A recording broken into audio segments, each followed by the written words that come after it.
1 Reis, capítulo 17. Diz assim a palavra: Então Elias, o tesbita dos moradores de Gileade, disse a Acabe: Tão certo como vive o Senhor, Deus de Israel, a quem eu sirvo, não haverá orvalho nem chuva nos próximos anos, a não ser quando eu disser. Então a palavra do Senhor veio a Elias dizendo: Saia daqui, vá para o leste e esconda-se junto ao ribeiro de Querite, nas imediações do Jordão. Você beberá água do ribeiro, e eu ordenei a corvos que sustentem você naquele lugar. Elias foi e fez segundo a palavra do Senhor. Retirou-se e ficou morando junto ao ribeiro de Querite, nas imediações do Jordão. Os corvos lhe traziam pão e carne pela manhã, bem como pão e carne ao anoitecer, e ele bebia a água do ribeiro. Mas passado alguns dias, o ribeiro secou, porque não chovia sobre a terra. Então a palavra do Senhor veio a Elias dizendo: Levante-se e vá a Sarepta, que pertence a Sidom, e fique por lá. Ali ordenei uma viúva que dê comida para você. Amém? Você pode se assentar, por favor. Jesus. Queria pedir que ninguém ficasse em pé, por favor. Nós temos alguns assentos aqui no meio. Ache um lugarzinho para você. Não fique em pé, não fique de pé, por favor. Temos alguns lugares ainda aqui vazios aqui no meio. Glória a Deus. Aleluia. Lendo as histórias dos reis de Israel, os reis de Judá, elas nos mostram como o ser humano tem dificuldade de aprender certas lições. Na verdade, nos relatam como o coração do homem, ele é tão facilmente corrompido, ele é tão facilmente distraído, e as ofertas de Satanás nos atraem tão facilmente.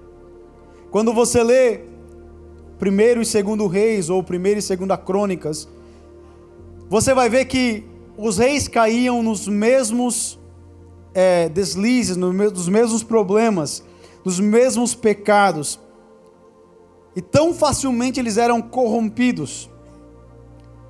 E eu estava meditando essa manhã, terminando a minha palavra, como um homem e uma mulher podem tão facilmente jogar a sua família, tudo aquilo que eles construíram durante anos, jogarem por água abaixo. Como é fácil um homem e uma mulher se corromperem quando eles estão longe do caminho do Senhor, quando eles estão afastados do centro da vontade de Deus.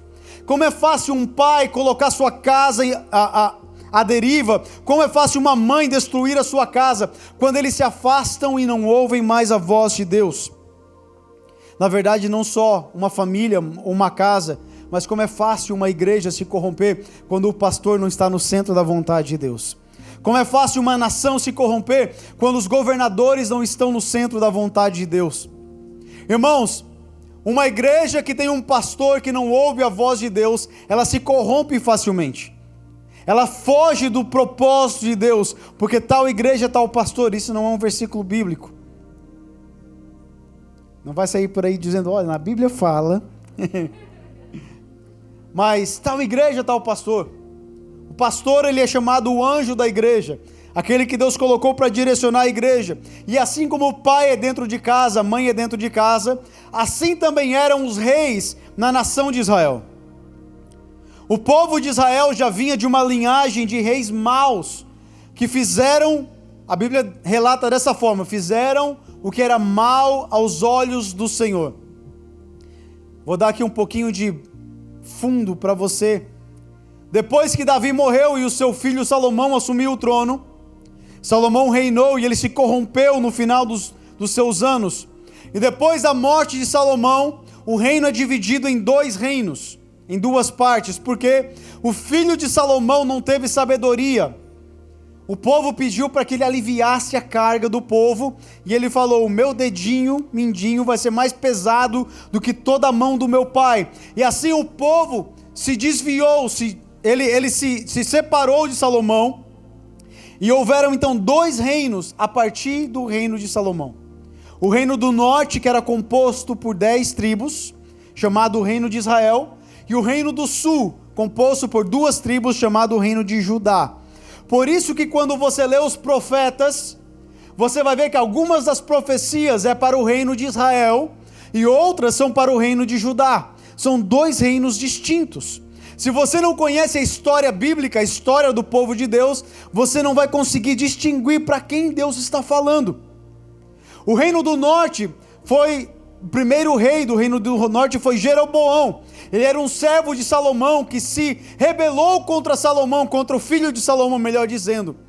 E ele formou o reino do norte, as 10 tribos do reino do norte, chamado de Israel. E depois as 2 tribos do reino do sul ficaram com o filho de Salomão, chamado Roboão, chamado o reino do sul. É Roboão, Jeroboão, e vai maisão. Eu sei que é difícil de você entender, mas haviam 2 reinos.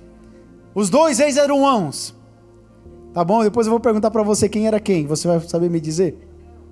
Nem eu me confundo às vezes. Mas nós vemos uma distinção muito grande entre esses 2 reinos. O reino do sul teve sim os seus reis maus, mas ele sempre tinha reis que seguiam a vontade de Deus, estavam no centro da vontade de Deus e levavam toda a nação a adorarem a Deus. Mas o reino do norte, o reino que tinha as 10 tribos, normalmente, frequentemente, se levantavam reis maus. Desde o primeiro rei, o rei Jeroboão, até o 7º rei, que nós acabamos de ler aqui, o rei Acabe, todos os reis que se levantaram na nação de Israel, o povo do norte. É por isso que quando você lê o evangelho lá em Mateus, Lucas, Marcos, você vai ver que eles falam do reino do norte, eles falam de Samaria e eles falam de Judá. Judá é onde estava Jerusalém, o templo, e Samaria, onde era a capital antiga do reino do norte, do reino de Israel. Então eram 2 reinos divididos, a Galileia e a Judeia. Galileia norte, Judeia sul. Depois eu vou fazer uma prova com vocês, gente. Eu amo isso. Para ver se você lembrou de tudo. Quando fala Jesus foi para a Judeia, Jesus foi para o reino do sul. Não estava mais dividido, mas Jesus foi para o sul, para Judá. Perdão. Onde estava Jerusalém e o templo. Aleluia. E o templo estava no sul. Quando ele vai para a Galileia, ele vai para o norte. É importantíssimo nós aprendermos isso, para que quando nós lemos os evangelhos, nós sabemos. Você sabia que a primeira parte do ministério de Jesus foi concentrado na Galileia, no reino do norte? A primeira parte do ministério de Jesus. Na segunda parte, depois de uns 2 anos, é que ele vai para a Judeia. Porque na Judeia estavam os religiosos que queriam matar Jesus. Então Jesus andava longe dos fariseus. Ele fugia. Fugia por estratégia, ele ficava na Galileia. Jesus morava na Galileia. Nós não cantamos Galileu, Galileu? Ele morava no norte. Mas foi na Judeia que ele foi crucificado. É para outro dia. Porém, então, desde o primeiro rei de Israel até o 7º rei, que eu acabei de ler, o rei Acabe, não houve nenhum rei que seguisse a vontade de Deus, que fizesse a vontade de Deus. Todos eles eram considerados reis maus, que fizeram aquilo que não era bom aos olhos de Deus. Para você ter uma ideia, depois de Jeroboão vieram vários reis, e um ia matando o outro, até que chegou o pai de Acabe, chamado Onri. Onri era tão mal, que a Bíblia fala que ele foi tão mal, que ele fez pior do que todos os outros reis que o antecederam. Aí você imagina, então Acabe, filho de Onri, não pode ser pior. Aí a Bíblia fala assim, mas Acabe, por sua vez, foi pior ainda. A Bíblia diz que ele reinou 22 anos em Israel, na capital do reino em Samaria, e ele fez pior do que todos os outros reis que vieram antes dele. Pior. A nação de Israel estava indo de mal a pior. A nação de Israel estava sendo corrompida, levada por reis que não queriam ouvir a voz de Deus, matavam os profetas de Deus. E aí nós chegamos no capítulo 16 e 17 do primeiro livro dos reis. Mas pior que o seu pai, se você for para capítulo 16 comigo, a partir do versículo 29, a Bíblia fala que Acabe foi mais longe ainda. Olha o que fala, Acabe, lá no 29, filho de Onri, começou a reinar sobre Israel no 38º ano do reinado de Asa. Asa foi um rei bom do reino do sul. Rei de Judá, você está vendo que ele faz distinção do reino do norte para o reino do sul. Hoje eu quero que você entenda, por isso que eu estou explicando. Havia um reino no norte que estava sob o comando de Acabe, e o reino do sul sob o comando de Asa, Judá. Agora olha o que fala, para descrever esse rei Acabe. E Acabe, filho de Onri, reinou sobre Israel em Samaria 22 anos. Acabe, filho de Onri, fez o que era mal aos olhos do Senhor, mais do que todos os reis que vieram antes dele. Irmão, eu fico olhando e lendo as histórias dos reis e falando, Deus, tenha misericórdia de nós. Que nós não sejamos como esse rei, que nós não sejamos como aquele rei. Senhor, que nós... E sabe qual era o pecado deles? Idolatria. O pecado principal da nação de Israel e dos reis que estavam sobre ela era a idolatria. Eles construíam postes e altares nas montanhas de Samaria para adorarem a outros deuses, os deuses que eles não tinham tirado do seu meio na época de Josué ainda.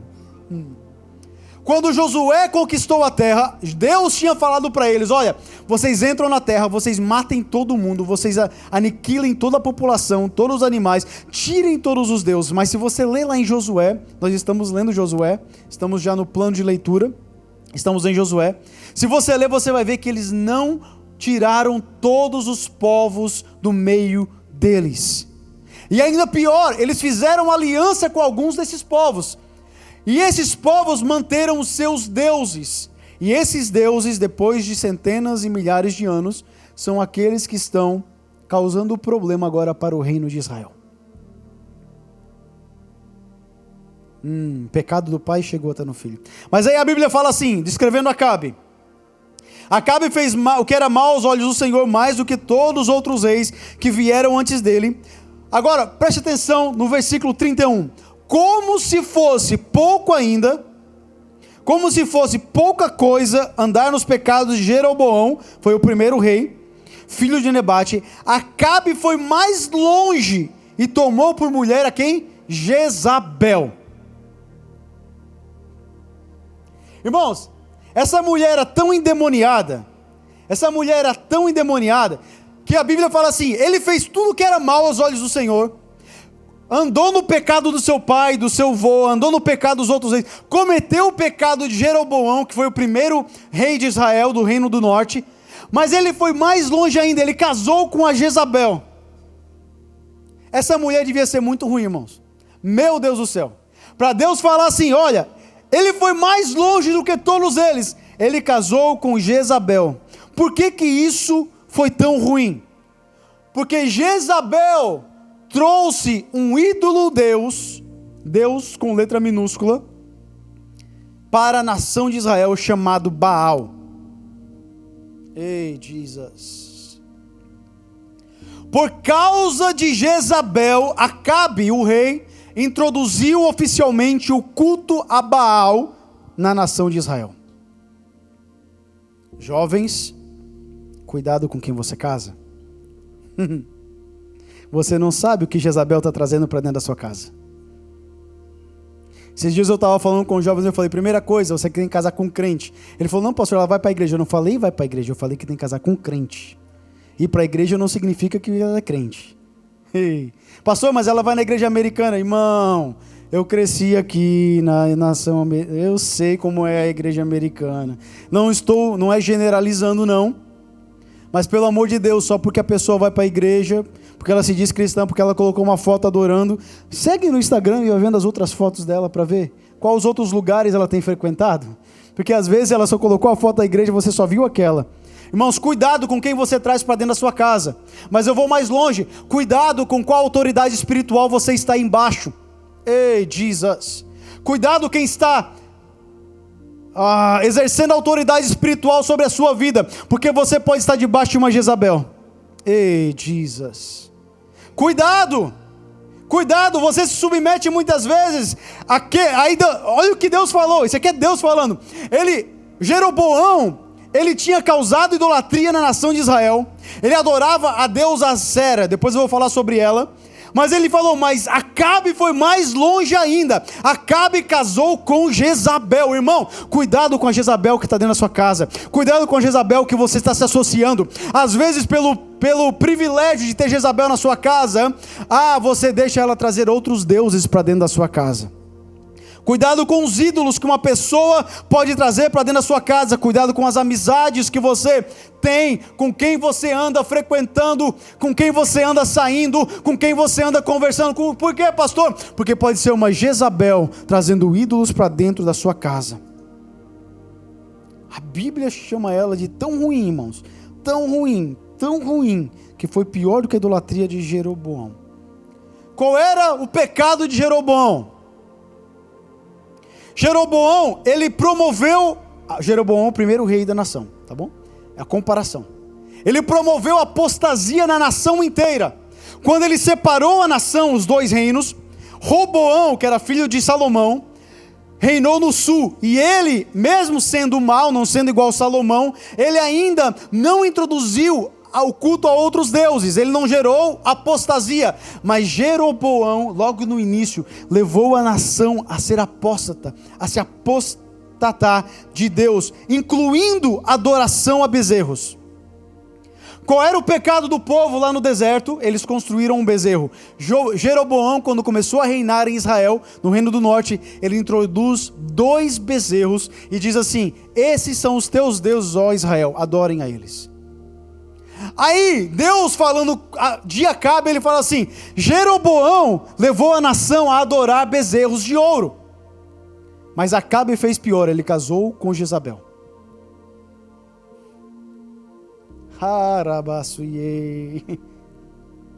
Acabe introduziu Jezabel, e através de Jezabel ele trouxe Baal, um ídolo, um demônio, um deus, para ser um Deus com letra minúscula. Me entenda, quando eu falo de Baal, é Deus com letra minúscula, entre aspas, e ainda arriscado no meio. Porque eu não tenho... Nós estávamos estudando essa semana passada, na última aula, sobre demônios e sobre ídolos e sobre macumbaria. Nós começamos a falar sobre a força dos ídolos. Eu falei, não tem força nenhuma sobre aqueles que não creem, sobre aqueles que não dão força para eles. Irmãos, eu falo dele, a Bíblia chama ele de Deus com D minúsculo, então eu estou falando da forma que a Bíblia fala, mas não tem poder nenhum. Não tem poder nenhum. Demônio não tem poder, ele só pode tocar em você quando Deus fala, deixar ele tocar. Se Deus não deixar, ele não toca em você. Não precisa ter medo de demônio, não precisa ter medo de macumbaria, não precisa ter medo de feitiçaria, não tenha medo de espiritismo. Irmãos, você é lavado, selado, ei, você é filho do Deus Altíssimo, ele não pode tocar em você. Aleluia, aleluia. Então o que Acabe fez? Ele trouxe Jezabel, trouxe o deus Baal, o demônio Baal, e ele constituiu Baal como o deus principal da nação. Ele foi mais longe. Ele não só dividiu a adoração, ele não só corrompeu a nação, ele colocou Baal como a religião principal da nação. Como se não bastasse que a adoração já estava dividida na nação, que já era abominado por Deus, Acabe tornou Baal a divindade principal, central de Israel. Irmãos, Deus já fica extremamente triste quando nós dividimos a nossa adoração. Ele já fica extremamente triste quando um homem, uma mulher, uma família colocam ídolos no lugar de Deus. Quando nós colocamos pessoas, trabalho, dinheiro, quando nós colocamos prazeres, posições, honras e dividimos a adoração com Deus. Isso já é apostasia. Mas sabe qual é o problema? A divisão da adoração muitas vezes se torna substituição de adoração. Você entendeu o que eu falei agora? Vou falar só para cá, acho que vocês não entenderam. Dividir a adoração, mais cedo ou mais tarde, se torne substituir a adoração. Enquanto você está dividindo a sua adoração, mais cedo ou mais tarde, aquilo que você divide vai tomar o lugar de Deus. A nação já estava tão dividida, a nação já estava tão corrompida, a nação já estava tão acostumada com cultuar vários deuses, que quando ele introduziu Baal como Deus principal, eles não protestaram. porque já estavam acostumados a adorarem outros deuses. Então o que tem esse Deus agora, o nosso Senhor e Deus de Israel, não é mais o Deus principal? Não tem problema. Irmãos, às vezes nós estamos tão acostumados a dividir a nossa adoração com o dinheiro, a dividir a nossa adoração com a fama, a dividir a nossa adoração com os prazeres, a dividir a nossa adoração com aquilo que o mundo pode nos dar, que quando ele se torna principal, nós nem notamos. Eu fico triste quando eu vejo as pessoas trocando o que é de Deus por aquilo que é do mundo. Eles já nem notam, a adoração já estava tão dividida, que eles já não notam mais, que Deus já não tem mais o primeiro lugar. Então ele traz Jezabel era filha de um rei sacerdote de Baal, para o palácio, levanta altares a Baal, constrói templos para Baal, e faz poste de Aserá. Agora, a Bíblia fala em Apocalipse 2:20, quando João escreve a carta à igreja de Tiatira, ele fala assim, a igreja de Tiatira, ele fala assim: eu sei que você tem boas obras, eu sei que você tem amor, eu sei que você tem fé, eu sei que você tem serviço, eu sei que você tem perseverança, eu sei que as tuas últimas obras são mais numerosas que as primeiras, mas uma coisa eu tenho contra você. O que ele está falando? Você é uma igreja top, você faz boas obras, você faz obras de caridade, você ajuda o próximo, você fala língua estranha, você tem amor, você tem fé, você tem serviço, você tem perseverança, você trabalha muito para o reino, mas eu tenho algo contra você. O que é? Vocês toleram no meio de vocês uma mulher chamada Jezabel. São igrejas que têm muitas coisas boas, mas ainda toleram o espírito de Jezabel no meio deles. Às vezes nós pensamos que Jezabel é apenas prostituição. Pastor, que ela é uma Jezabel porque ela é prostituta ou está traindo. Às vezes não tem nada a ver com isso. Eu vou explicar. A igreja de Tiatira, de acordo com João, lá em Apocalipse capítulo 2, era uma igreja boa. Tinha um louvor bacana, tinha uma pregação bacana, faziam obras sociais, caridade. Irmãos, a igreja era conhecida na cidade, mas no meio deles tinha uma Jezabel. E sabe qual era o problema deles? Eles tinham medo e toleravam Jezabel, tinham medo de confrontar Jezabel. Deus não levantou a gente para tolerar Jezabel, não, gente. Ei, Jesus. Às vezes, sabe que nós toleramos Jezabel, não só na igreja, mas dentro da nossa casa, nas nossas amizades. Irmãos, tem Jezabel, tem amizades que são Jezabel, e nós toleramos. Ah, mas ele faz coisas tão boas. Mas pastor, ele canta tão bem, prega tão bem, ele ajuda o pobre, pastor, ele é tão animado, faz tudo isso, mas é Jezabel. E nós estamos tolerando Jezabel muitas vezes. Ei, Jesus, fala Deus. Ei! Apocalipse 2 diz assim: Jezabel estava na igreja de Tiatira. O que ela fazia? Se declarava profetisa. Primeira coisa, eu sou profeta de Deus. Irmãos, quem se declara já não é. Você não precisa falar que você é, se você realmente é. As pessoas reconhecem que você é. A sua palavra vai se cumprir e vai provar que você é. As suas profecias serão julgadas, passarão pelo crivo, acontecerão e vão dizer: ele e ela é um profeta de Deus. Você não precisa se declarar profetiza. Ensinava falsas doutrinas na igreja, seduzia os servos a praticarem prostituição e comer as coisas sacrificadas. E qual era o maior problema? A igreja estava tolerando Jezabel. Irmãos, que Deus nos livre de tolerar Jezabel no nosso meio. Se existe espírito de Jezabel, nós repreendemos o nome de Jesus Cristo. Em nome de Jesus. Em nome de Jesus. Ela seduzia outros a pecarem. O demônio de Jezabel ainda age na igreja hoje, seduzindo, minando, causando problemas, dizendo: a minha profecia é a única que vale.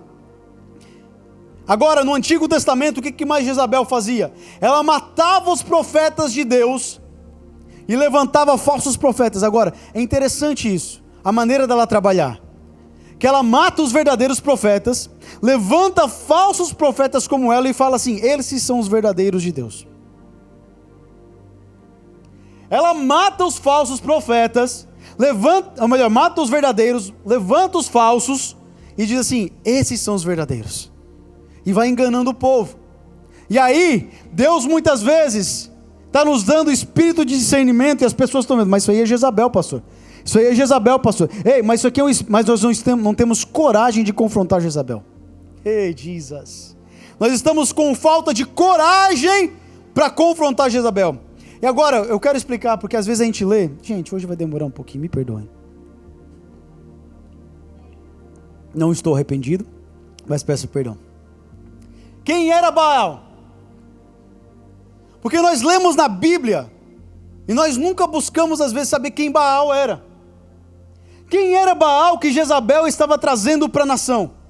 Baal era o chefe do panteão, do conjunto de deuses dos cananeus.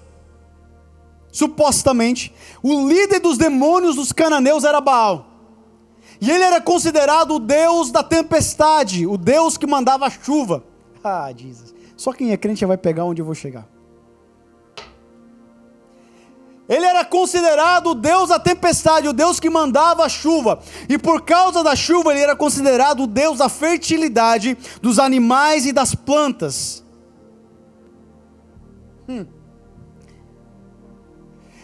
A Bíblia fala que ela trouxe Baal, e Acabe pegou e falou assim: agora esse é o Deus da nação, nós vamos cultuar a Baal, nós vamos fazer culto a este demônio, a este Deus com letra minúscula. A nação estava um caos, a cultura estava um caos, o palácio corrompido, Jezabel minando por trás, matando os profetas. O culto ao Senhor tinha sido trocado pelo culto a Baal. A nação estava totalmente em apostasia. Baal era a religião oficial. Porém, no capítulo 17 deste mesmo livro, aparece um doido da cabeça chamado Elias, e ele fala: não vai chover em Israel.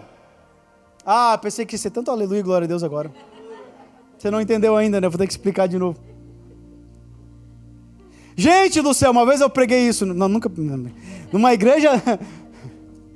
Meu Deus, no capítulo 17, aparece um homem corajoso para falar aquilo que muitos tinham medo de falar, muitos tinham medo de expulsar Jezabel do seu meio, mas Deus levanta um homem chamado Elias, o tesbita, morador de Gileade, um homem que não se corrompia com o que estava saindo do palácio, porque ele bebia da fonte que saía do trono de Deus. Às vezes nós bebemos da fonte que sai do palácio. Ei, Jesus, nós estamos acostumados, mas todo mundo está fazendo, pastor. Não, pastor, mas todas as igrejas estão fazendo. Mas, pastor, é normal no nosso meio. Vamos dividir a adoração aqui. Coloca um Baalzinho aqui. Coloca... Não. Mas Elias não estava corrompido pelo palácio. Ele bebia diretamente do trono de Deus.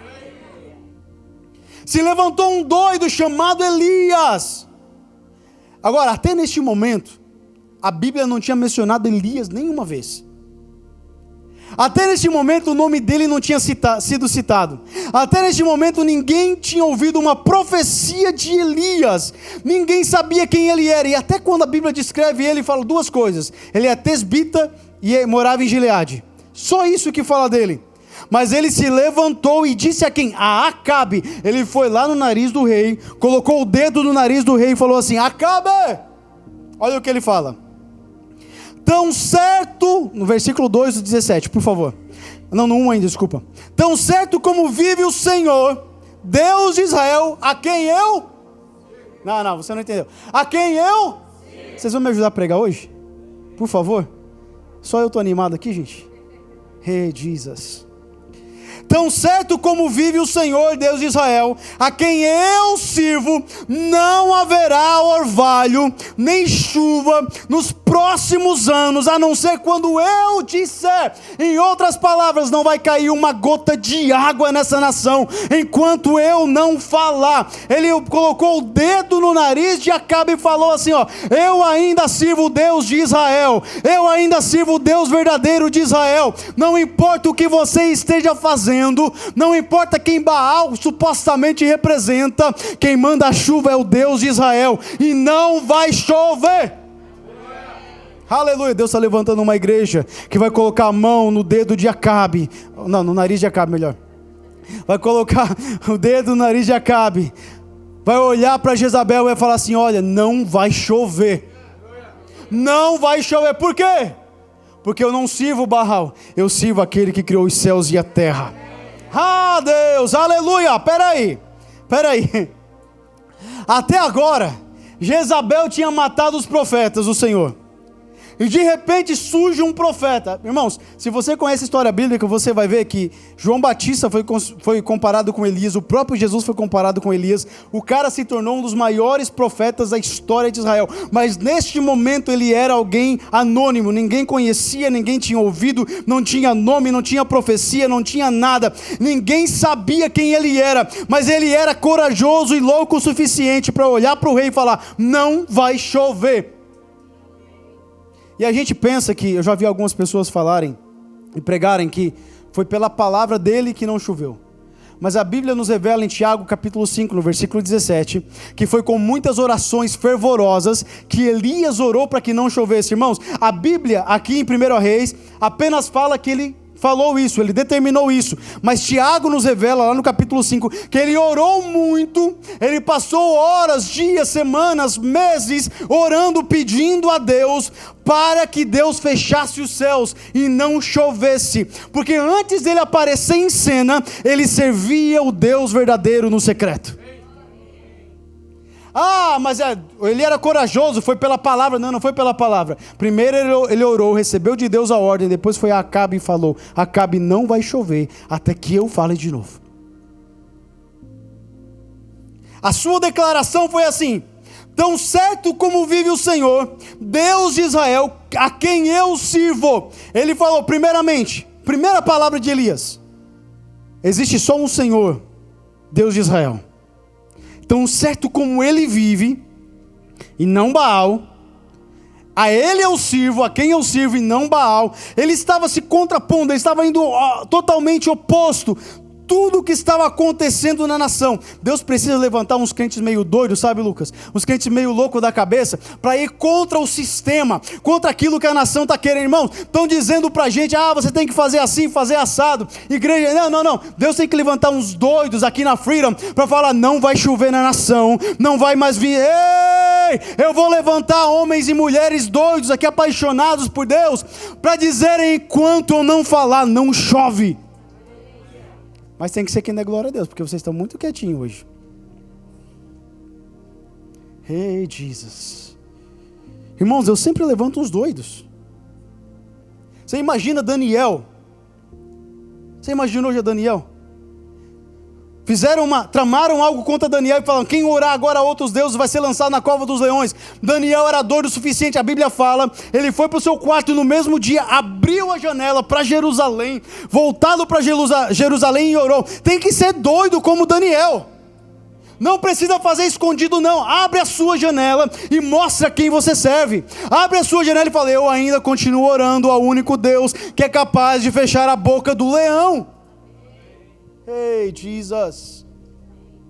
Nabucodonosor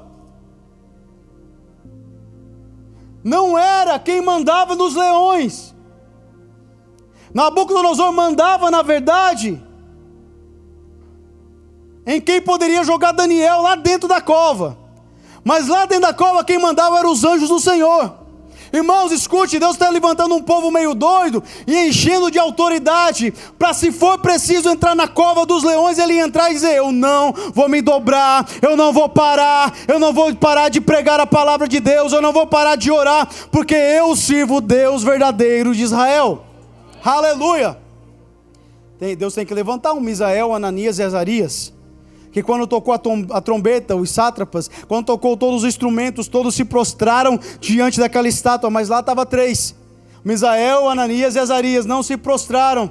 Por quê? Porque eles sabiam que mesmo o fogo tinha que obedecer à voz de Deus.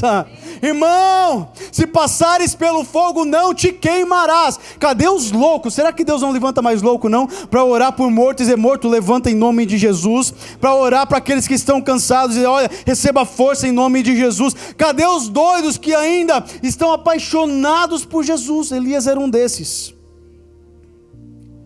Mas para ser usado como Elias, primeiro você precisa estar posicionado como Elias.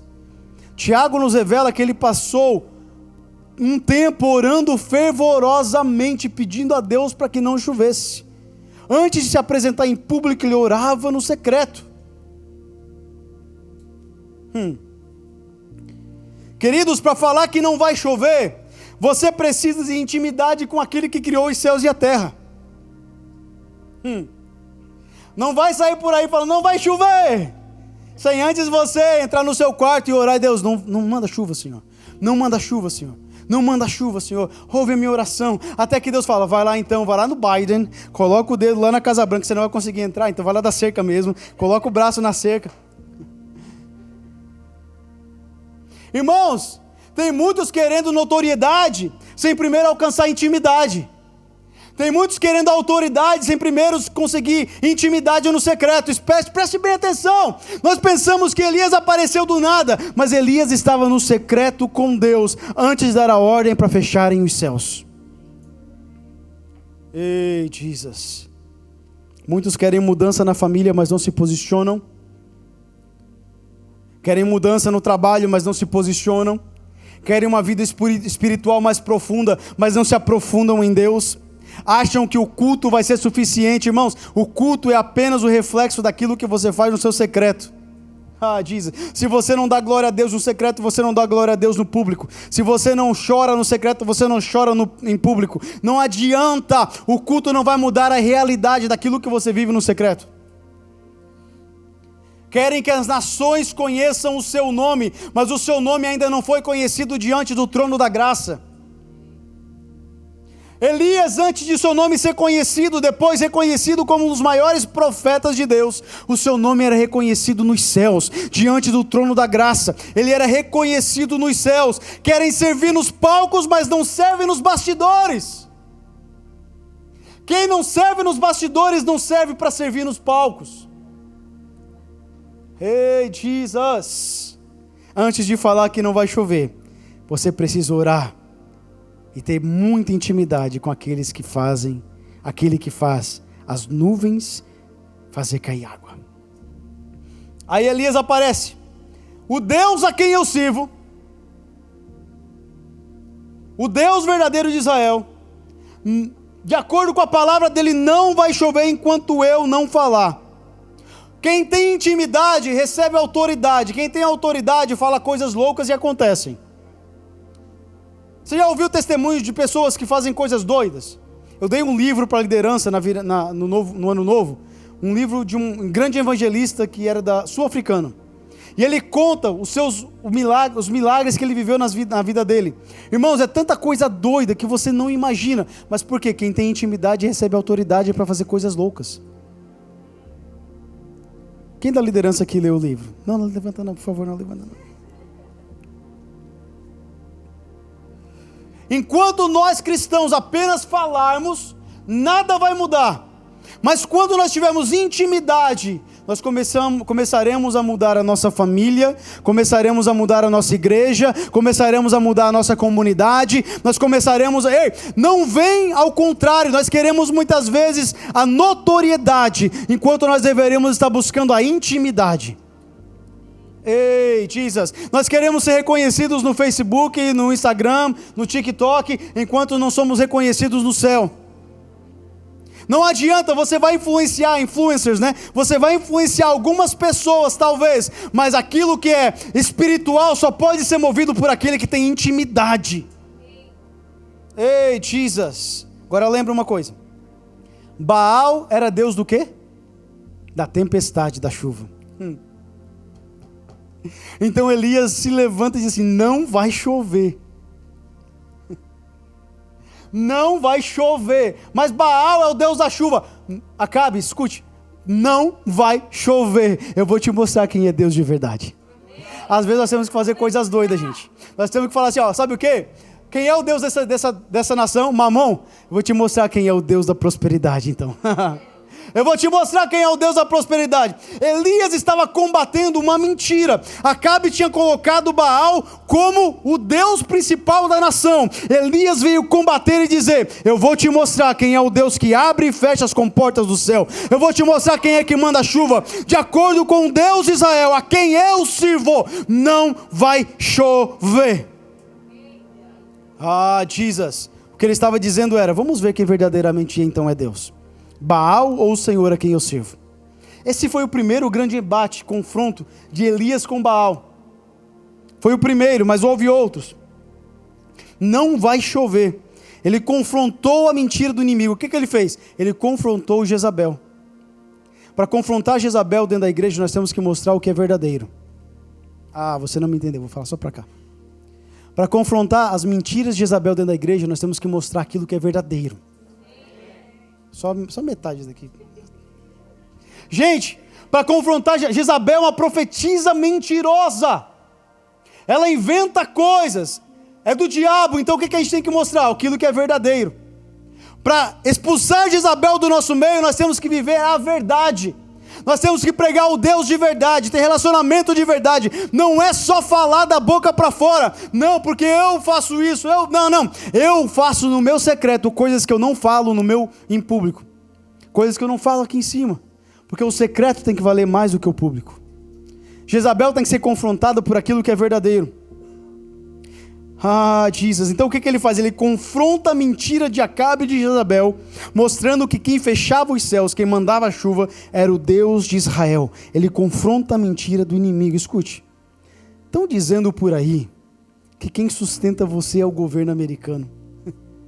Estão dizendo por aí que quem sustenta você é o dólar, é a força do dólar, é quanto o dólar está valendo mais que o real. Estão dizendo por aí que é o trabalho, porque não tem trabalho, tem muito trabalho, tem pouco trabalho, está faltando trabalho, overtime, part-time. Estão dizendo por aí que quem sustenta para você mesmo é a sua inteligência, é o seu braço. Eu venho te dizer, desmascarar essa mentira hoje, que quem sustenta você ainda continua sendo aquele que está sentado no trono. Ele não abriu mão!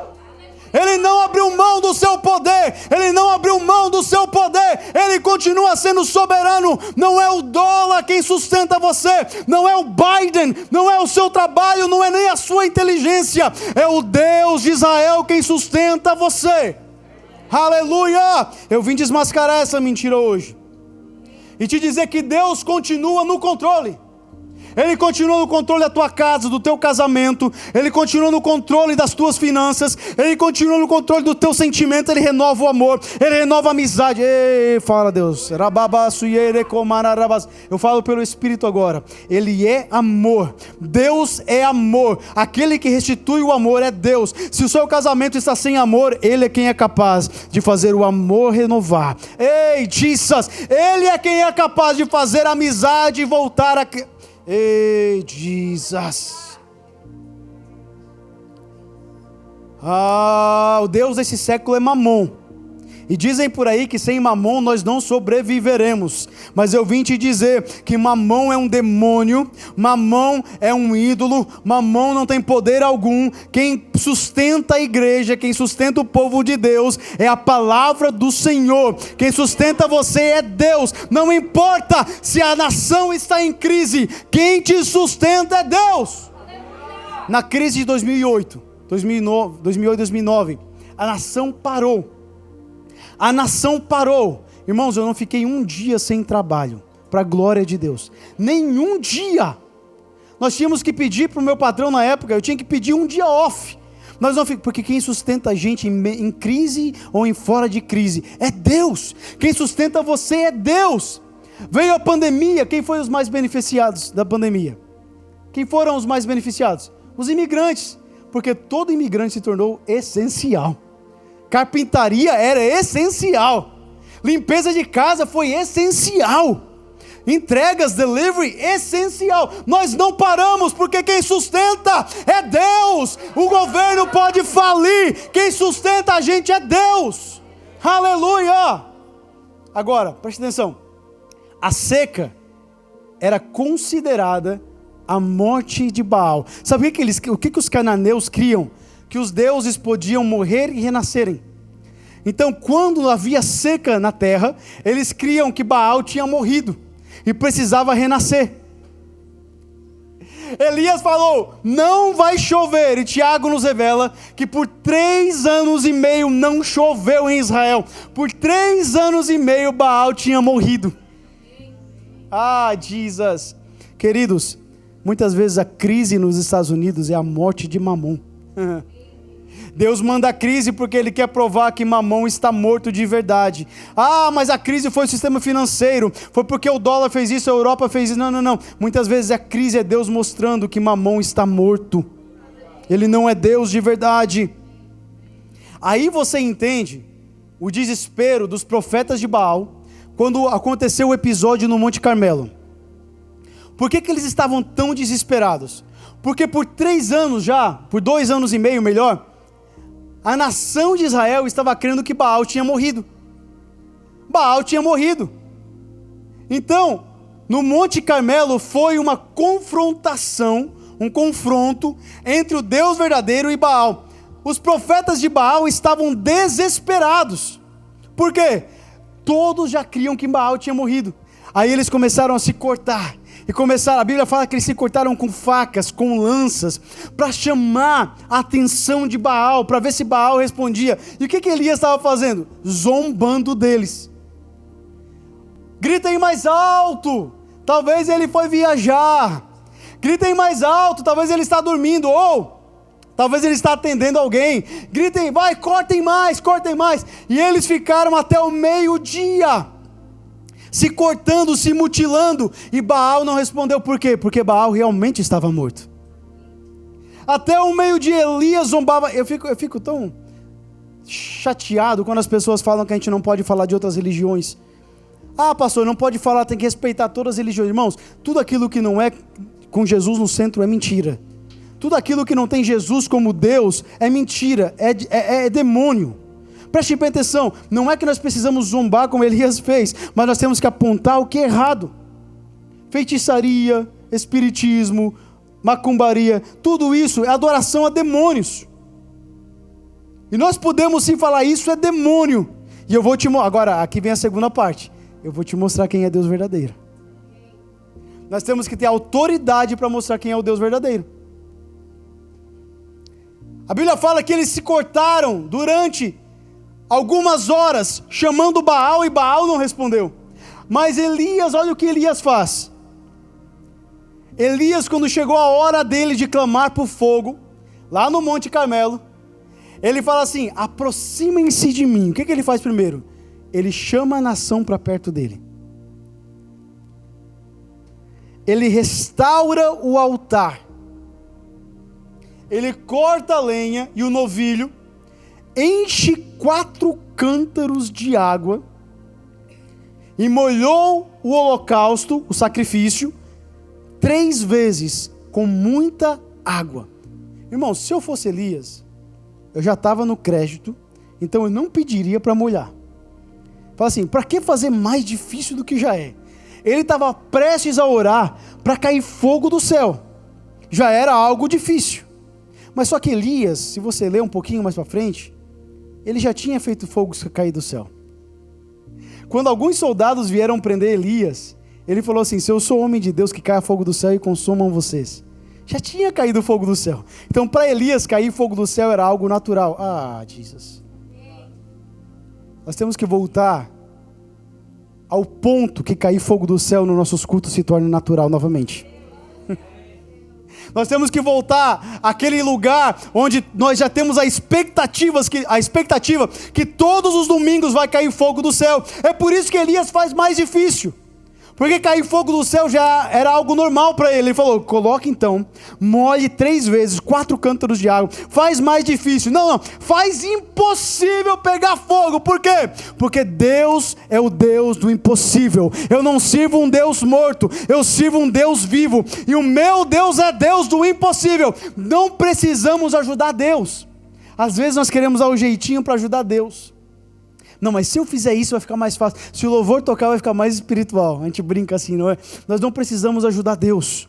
Quando é mais impossível, quando nós não temos mais jeito, quando a gente não tem mais solução, aí Deus entra e a glória é toda dele. Quando o altar está molhado, quando a água está derramada, o fogo desce do céu, consome o holocausto, a lenha e as pedras. Preste bem atenção, a impossibilidade é a especialidade de Deus. É por isso que eles estavam tão perturbados e desesperados, porque Baal tinha fama de ter morrido, e Elias provou mais uma vez que só Deus é quem manda chuva e quem manda fogo. Ah, Jesus. Às vezes nós queremos facilitar as coisas para provar que Deus está no nosso meio. Na verdade, o que eu devia estar fazendo como pregador é pedir: Deus, manda eles todos com os corações endurecidos nessa manhã. Manda eles todos sonolentos. Senhor, manda eles com fome, assim, com raiva. Manda eles todos bravos. Por quê? Porque quando Deus fazer, não vai ser o pregador, não foi a oratória, não foi a mensagem, não foi o que eu preparei, mas foi o Espírito de Deus que moveu na igreja e convenceu os corações. Nós não precisamos facilitar. O meu Deus não precisa que ninguém ajude Ele precisa que nós o obedeçamos. Deus não requer ajuda, Ele requer obediência. Ele requer obediência. Na quinta-feira, nós estávamos aqui e Deus nos instruiu a orarmos pelo impossível. Irmãos, eu creio que nós estamos numa estação de orar por impossível. Jesus. Nós estamos numa estação de orar por impossível, porque para de que foi o médico. Para de dizer que foi não, encontrei um advogado maravilhoso, ele conseguiu resolver minha causa. Encontrei um médico maravilhoso que conseguiu encontrar. Não. Para. Eu quero crer agora que eu sirvo o Deus do impossível. Eu quero orar por coisas impossíveis. Eu quero ver milagres acontecerem no nosso meio. Eu quero ver aquele que era estéril dar a luz. Eu quero ver aquele que estava com câncer ser curado. Eu quero ver o impossível acontecer no meio da igreja. Molha mais o altar. Coloca mais água. Deus, se eu sou teu servo, manda cair fogo do céu. E o fogo caiu sobre o altar. E o povo entendeu: só há um Deus sobre Israel. Aleluia! Glória a Deus! Agora, a hora já foi. Elias, voltando para o capítulo 17. Elias dá a palavra para Acabe e fala: não vai chover enquanto eu não disser novamente. Aí a palavra de Deus veio a Elias mais uma vez, e disse assim: saia daqui, vá para o leste, esconda-se junto ao ribeiro de Querite, nas imediações do Jordão. Você beberá água do ribeiro, e eu ordenei a corvos que sustentem você naquele lugar. Elias tinha acabado de colocar o dedo no nariz de Acabe, falado com Acabe, determinado que não iria mais chover na nação. E Deus fala para ele: agora você sai daqui, vai lá para o Jordão, lá para o ribeiro de Querite, e você vai beber água e comer pão e carne que os corvos vão levar para você. Queridos, ele tinha acabado de dar a maior ordem que já houve em Israel. Ele tinha acabado de ser usado por Deus de uma forma tão sobrenatural. Ele fechou os céus. Eu sei que Josué parou o sol e a lua, eu entendo isso. Na verdade, Josué parou o sistema solar, porque se você entende, você sabe que ele parou o sistema solar e a terra não... é outra história. Mas você sabe que Josué parou. Agora, ele parou os céus, ele falou: não vai cair uma gota de água enquanto eu não falar. E o que Deus fala para ele? Agora vai e esconde-te novamente. Vai e esconda-te novamente. Por que nós pensamos que quando Deus dá uma palavra vai ser fácil? Por que quando nós pensamos: não, agora vai acontecer, cantei na Freedom, agora da Freedom para o mundo, preguei na Freedom, meu Deus, vai sair online, agora Deus vai lançar meu nome assim, vai lá na Lagoinha, vai lá no Subirá, aí eles vão pegar meu vídeo, meu Deus, vão me convidar. Ei, por que a gente acha que vai ser tão fácil? Deus falou para Elias: eu te usei, te dei uma palavra, você foi usar, agora vai e te esconde de novo. Vai tomar água de novo, vai ser servido por corvos, eu vou te sustentar com corvos. Irmãos, às vezes a palavra de Deus não é para lançar você no holofote, é para Ele te mostrar que Ele ainda te sustenta nos mínimos detalhes. Às vezes é só pão e só água, só carne trazida por corvos. A palavra do Senhor não garante mordomia, não garante conforto, não garante palácios, não garante influência, não garante notoriedade. A palavra do Senhor garante sustento. Buscar primeiro o reino de Deus e a sua justiça, e todas essas coisas serão acrescentadas. Nós lemos errado esse versículo. Nós deturpamos esse versículo, na verdade. Buscar primeiro o reino de Deus e a sua justiça, e as demais coisas, não fala demais não. Está falando de todas essas coisas. Quais coisas? As coisas que vieram nos versículos anteriores. O quê? Não vai faltar o que comer, o que vestir e o que beber. não vai faltar o sustento. Não vai faltar o sustento. Deus usou Elias de uma maneira sobrenatural e falou: agora vai para o ribeiro e eu vou te sustentar. Irmãos, se você tem sustento na sua casa, levante a mão para cima, você está no centro da vontade de Deus. Pastor, não está sobrando. Não é para sobrar, é para Deus mandar corvos de manhã e ao anoitecer trazer pão e carne, e você vai beber da água do ribeiro. Mas Ele está dando sustento para você, para sua casa, para sua família. Não tem faltado e não vai faltar. Ele garante o sustento. A minha casa está firmada sobre a rocha. Podem passar os rios, podem soprar os ventos, eu estou firmado, eu estou sustentado sobre a rocha. Irmão, Ele não falou que Ele iria dar carro do ano, casa do ano, conta cheia de dinheiro. Ele não falou nada, Ele falou: vai para o ribeiro, eu tenho água fresca para você, e eu vou mandar uns corvos para te alimentar. O que é sustento, irmão? O que é sustento? Sustento é condições materiais que permitem a subsistência. Olha só, conservação, proteção, isso é sustento. Sabe o que Deus estava falando? Eu vou te sustentar nos Estados Unidos. Pastor, Deus me falou que ia me mandar para os Estados Unidos. Eu imaginei, vou chegar lá, vou virar melhor amigo do Biden, vou chegar lá, ele vai dizer assim: você quer green card? Sério, tá aqui ó, o green card para você, vou mandar lá na sua casa, vai chegar no correio, você nem precisa da imigração. Você imaginou, porque Deus deu uma palavra no Brasil, não foi? Vou te levar para uma nação, vou te levar para um idioma diferente, vou te levar para uma terra distante, não foi o que Deus fala? Mas Deus te mandou aqui para você beber água fresca do riacho e comer. Você vai comer carne e pão que os corvos vão trazer para você. Ele te trouxe para você ser sustentado por Ele. Essa nação faz a gente aprender a ser dependente de Deus. Ei! Aqui nós aprendemos, porque tem mês que quase não dá, não é? Ei, tem mês que as coisas ficam apertadas, tem mês que não dá para pagar o aluguel, mas sabe, aí Deus vem com o socorro e fala: olha o corvo trazendo água, ou melhor, trazendo carne, olha o corvo trazendo pão, olha aí, tá vindo mais um corvinho no final do mês para você. O que ele vai trazer? Ouro, prata? Não, ele está trazendo sustento, está trazendo pão e carne para você. Ah, meu Deus! Eu tenho uma palavra tua, Senhor. Eu fui usado por ti. Eu fechei os céus. Não choveu, Senhor. Mas eu estou te falando: vai para o ribeiro que eu vou te sustentar. Por quê? Por que ele mandou Elias de volta para lá? Porque Elias já tinha falado o que Deus mandou ele falar. Então ele precisava voltar para o secreto para receber palavra nova de Deus. Se ele fica em público, irmão, ele vai repetir, ou ele vai repetir a mesma palavra, ou ele vai começar a falar a palavra que Deus não mandou. Ele tem que voltar para o secreto para receber palavra nova de Deus, revelação nova de Deus, direção nova de Deus. Nós estamos querendo andar na revelação passada, na palavra passada, naquilo que Deus falou o ano passado, naquilo que Deus falou 2 anos atrás, naquilo que Deus falou o mês passado. Irmãos, volte para o secreto e vai buscar revelação nova, porque lá no rio, lá quando o corvo estava trazendo comida, Deus falou com Elias novamente. Olha o que Deus fala. Versículo 5. Eu não estou acabando ainda. Elias foi e fez segundo a palavra do Senhor.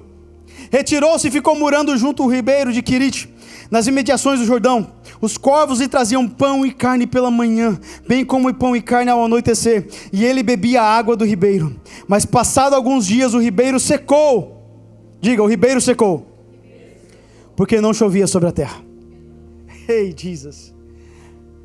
Fechou os céus, está tudo ruim, está tudo em seca. Deus manda ele para o ribeiro seca também. Como assim, Deus? Como que o ribeiro secou? O que aconteceu?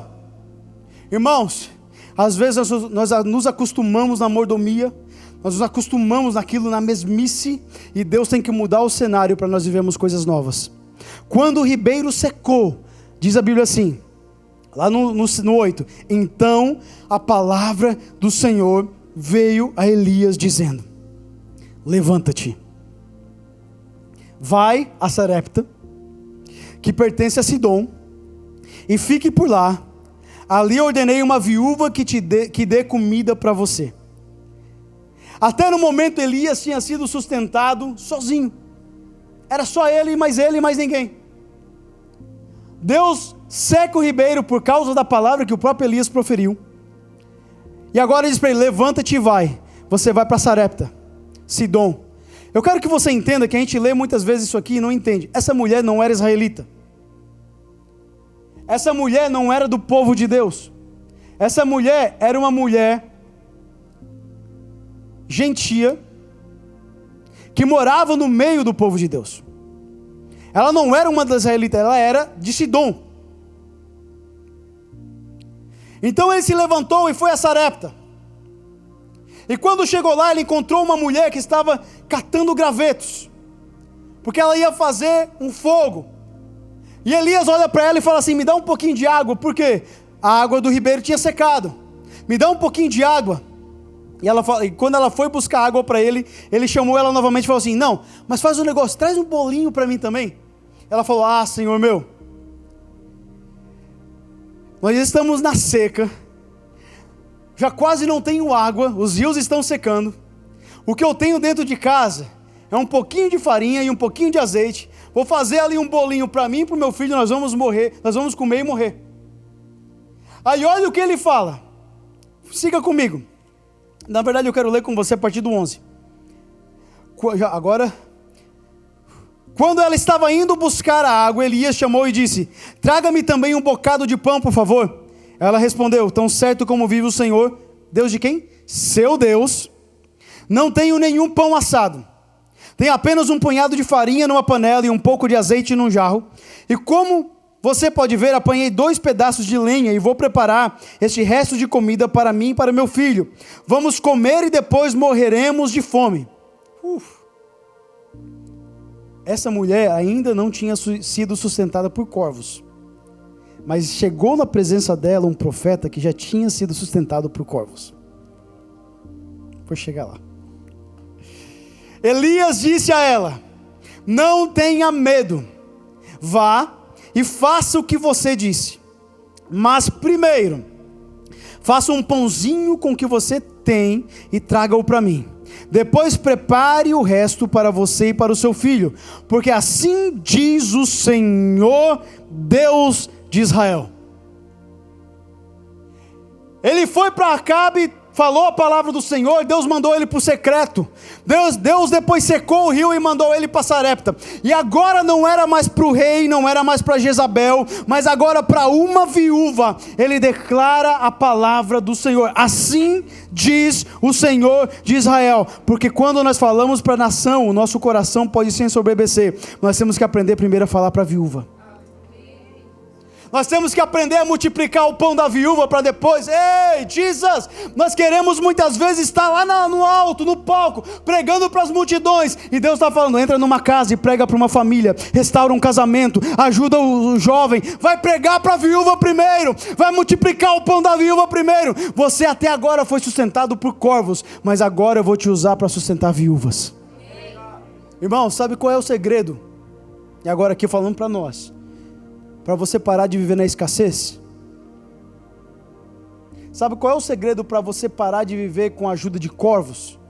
É você andar de acordo com a palavra de Deus e começar a multiplicar o azeite e a farinha da viúva. O que ela vai viver agora aqui chama-se lei da semeadura. Eu já preguei sobre isso aqui. Ela vai viver agora lei da semeadura. Elias teve que aprender que agora não era mais sobre ele. Ele foi morar com uma viúva e seu filho, multiplicar o pão da viúva e do filho. E ele foi aprender que agora a palavra do Senhor, através da vida dele, iria multiplicar até que Deus mandasse chuva sobre a terra. Elias, Deus ouviu a tua voz quando você mandou parar de chover.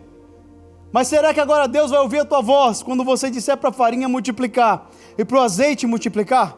Porque é muito fácil às vezes nós falar quando não tem ninguém para nós convivermos. O profeta é assim, sabe?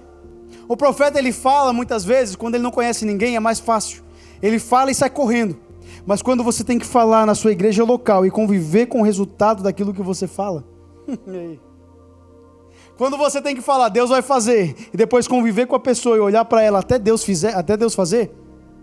Quando você tem que dizer, Deus vai multiplicar a farinha, Deus vai multiplicar o azeite, e você tem que ficar aqui, Deus, eu falei, Senhor, ei Deus, misericórdia, Jesus, Senhor, o Senhor me usou, Deus, eu falei que o Senhor ia fazer, e agora, Senhor? Eu falei que o Senhor, Deus, é a minha palavra. Elias teve que aprender a depender do Senhor e falar assim, olha, Deus vai fazer multiplicar a farinha e o azeite. E agora que eu vou terminar aqui no versículo até o 15.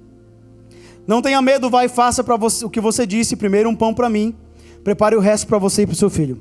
Porque assim diz o Senhor, Deus de Israel, a farinha da panela não acabará. Eu estou falando para você isso hoje como profeta de Deus. A farinha da panela não acabará. O azeite do jarro não faltará. Até o dia em que o Senhor fazer chover sobre a terra. Irmãos, nós estamos vivendo uma crise no país, é verdade. Mas eu estou dizendo para você, em qualidade de profeta de Deus, em nome do Senhor Jesus Cristo, não vai faltar farinha, não vai faltar azeite, até o momento que Deus mandar chover sobre essa terra. Aleluia! Agora o versículo 15, fica de pé, por favor. Esse é com você. Esse aqui é para você, o versículo 15 é para você. E para mim também, mas eu estou falando para você, é para você. Olha o versículo 15.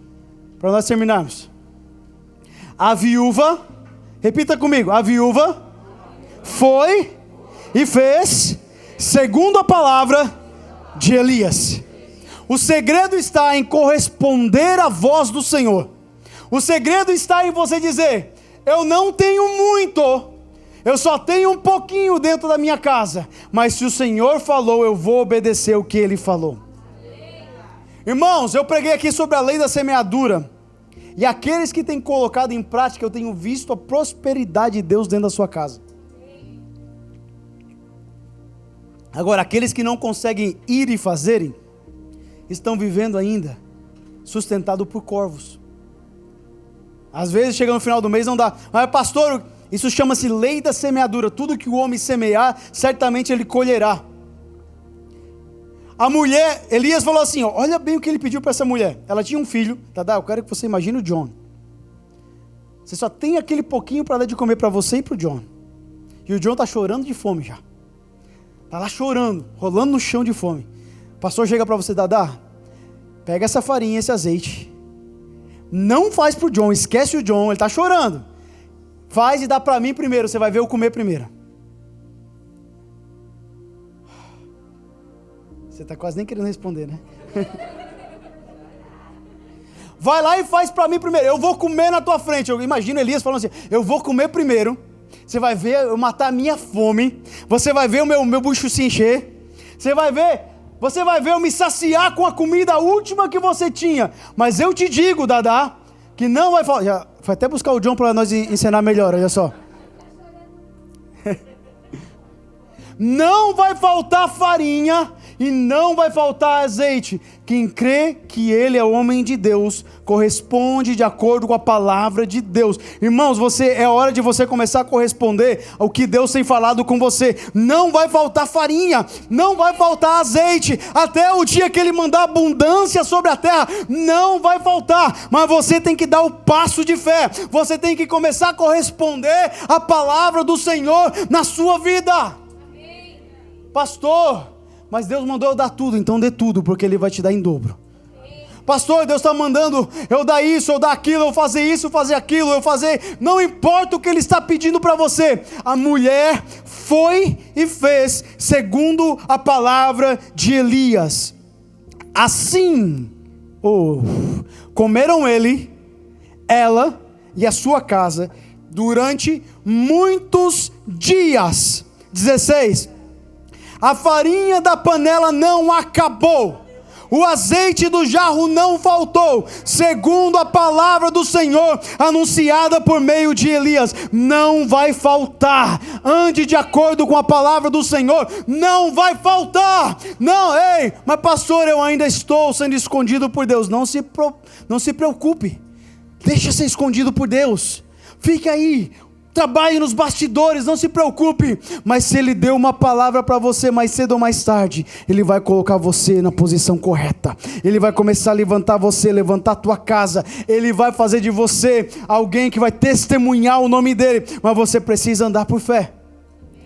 Sem fé é impossível agradar a Deus. Fale isso, sem fé é impossível agradar a Deus. Então por que nós andamos sem fé? É impossível, Mar. É impossível agradar a Deus sem fé. Sem fé, nada vai acontecer. Até aquele paralítico, que foi trazido pelos 4 amigos, precisou da fé dos amigos para ser curado.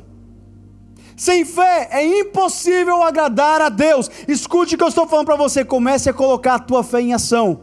Não é o advogado quem fala, não é o médico quem fala. Ei, escute o que eu estou falando para você. Não é o patrão quem determina, não é a economia quem determina. A tua vida está nas mãos de Deus. Se Ele falou, Ele vai cumprir. Amém. Aleluia! Amém. Glória a Deus.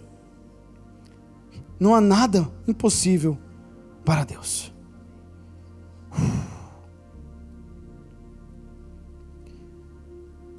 Agora, profetas, você foi sustentado sozinho, mas chegou a estação de você ser sustentado em família. Aqui é para profetas. Eu sou pastor.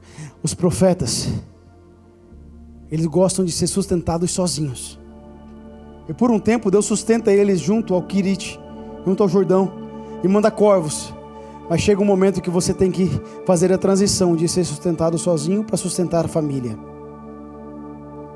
Deus está levantando profetas familiares aqui. Deus está levantando profetas de igrejas local. Deus está levantando profetas que não vão agir sozinhos, não agem pela internet onde não tem que prestar contas a ninguém. Eles agem na igreja local, eles falam na igreja local, eles determinam na igreja local, eles profetizam na igreja local, eles vivem em família. E enquanto Deus falar, há farinha